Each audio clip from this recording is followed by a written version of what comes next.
Welcome back to the Humble Healer podcast with Dr. Quang Lei, board certified family physician. Today, we'll start the series of cardiovascular risk reduction, and that includes heart attack and stroke, ischemic stroke or hemorrhagic stroke. And we'll start with tips and strategies for both clinicians, healthcare providers, doctors, and nurse practitioners and PAs, as well as patients, how to prevent premature deaths from heart attack and stroke. Most of us probably know someone in their middle ages, mostly males, that one day suddenly developed a fatal cardiac arrest, more likely than a stroke that shocked all the loved one with this devastation. And some of these unfortunate people were considered very healthy with a clean bill of health and even exercise regularly with a normal cholesterol panel ordered by their primary care providers. So what did they and their physician miss that could have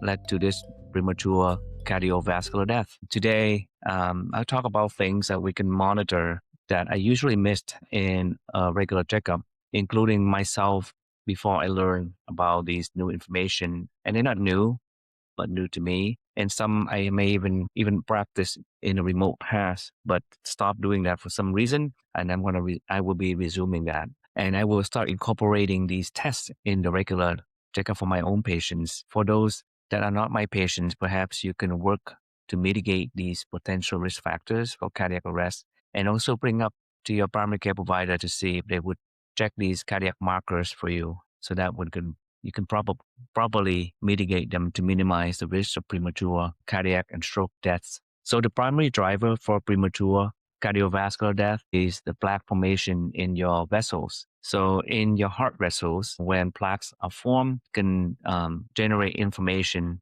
causing it to be unstable.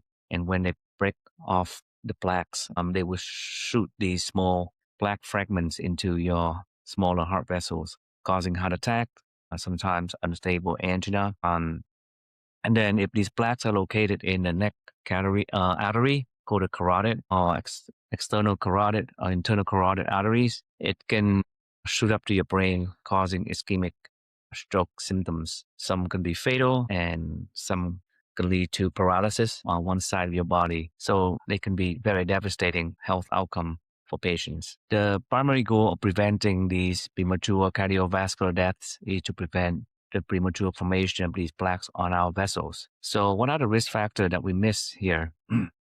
Number one is inflammation. And in the previous episode, I talked a lot about inflammation that had adverse effects on all your organ systems, your gut, how it can cause irregular bowel motility, even your urinary system, affecting your ability to urinate normally, increase the risk of infection since it is an immunosuppressant and can cause chronic pain. I can go on and on. High level of inflammation in your systems can be very damaging and is a primary result of a dominating fight or flight response, which I talked about that extensively, how it can wreck your longevity, health, happiness, and resilience. So in a previous episode, I did talk about what you can do to activate the opposing system, which is the rest and digest system, while deactivating the fight or flight system in order to optimize your longevity, health, happiness, and resilience. And this is done by reducing our overall body inflammation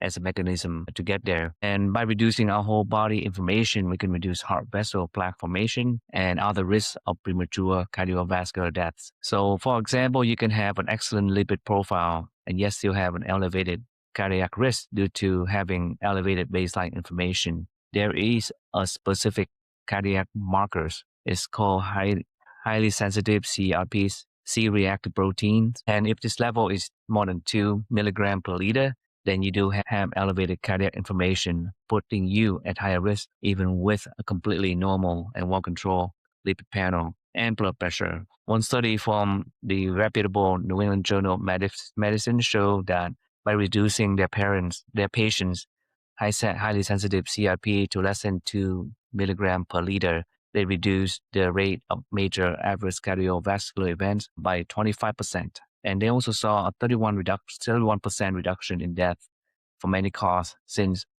inflammation adversely affect not only our heart health, but also other organ system as well.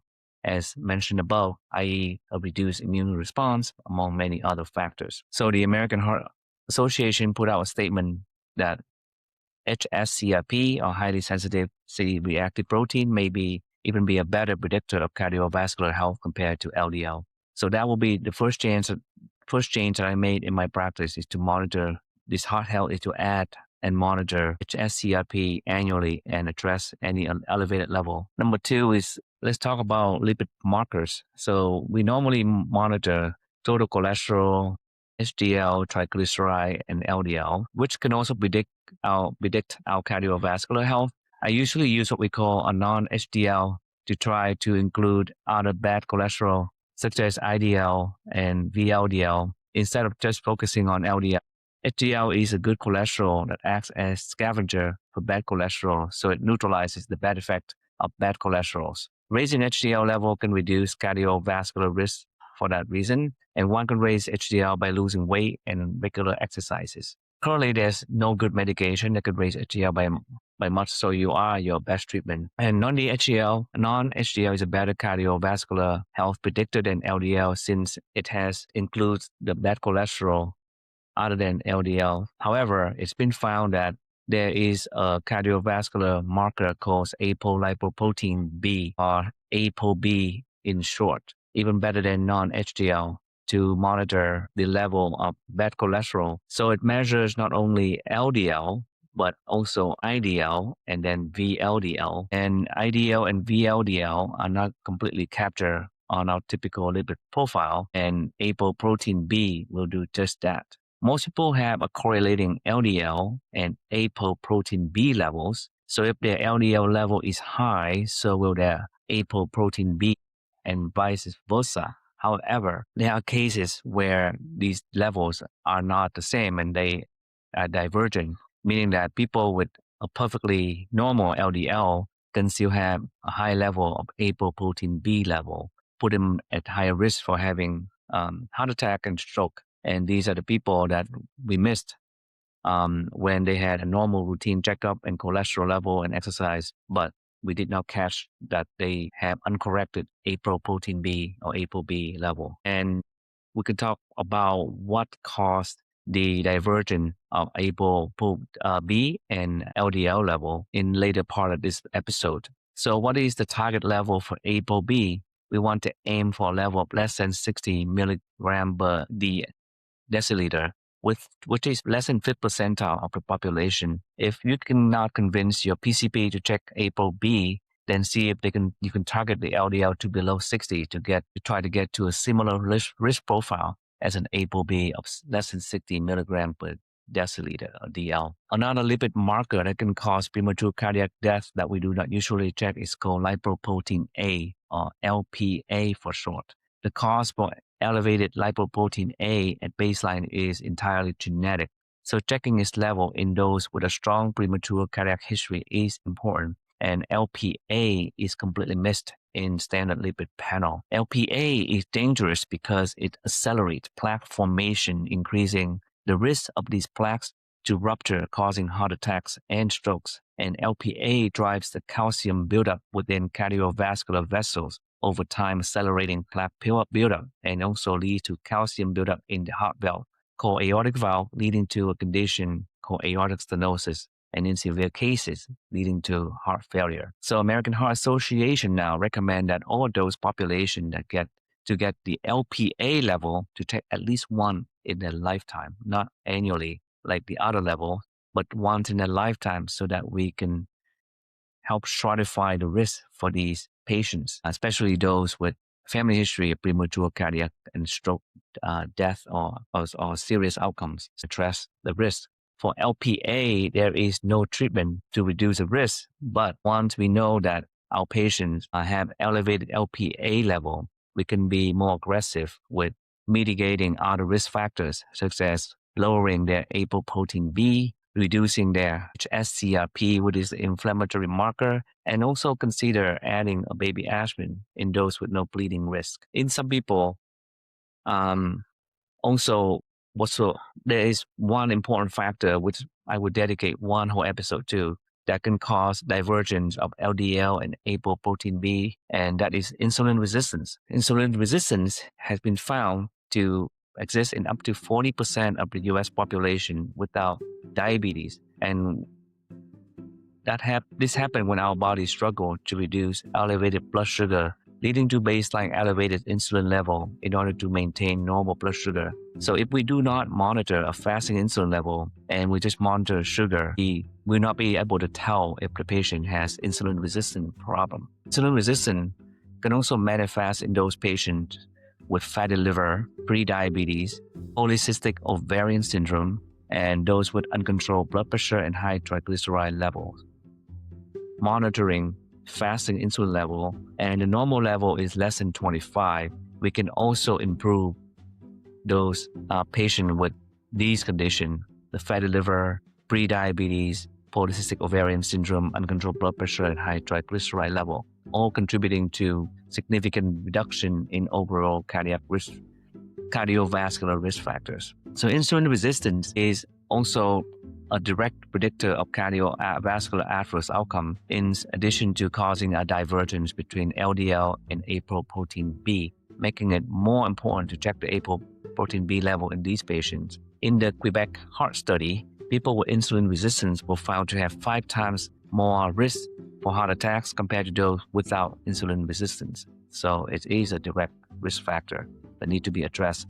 And when we catch insulin resistance early, we can correct it and improve the level of apoprotein B, triglyceride, blood pressure, weight, as well as inflammation, leading to a much improved overall reduction of most, if not all, cardiovascular risk factors. And I will dedicate the whole episode to how to reduce insulin resistance in a separate episode.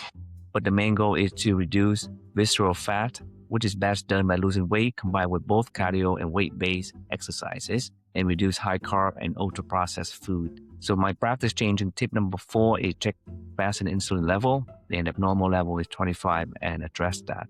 So in summary, the 4 things that I would add from now on in my cardiovascular risk reduction profile is: number 1, check for apoprotein B and address the elevation. Number 2, check for lipoprotein A, LPA, once per lifetime. Apoprotein B is once a year, even to consider to replace the lipid panel. And the LPA is once per lifetime, especially in those with high family risk factor. Number 3 is to check the fasting insulin level and address anyone with insulin resistance to improve their overall cardiovascular outcome. And number 4, I'll check the high sensitive CRP inflammatory markers and keep it below 2 milligrams per liter to lower the cardiovascular risk. And this is an independent risk factor. So highly sensitive CRP, apoprotein B, and fasting insulin annually, and then once per lifetime,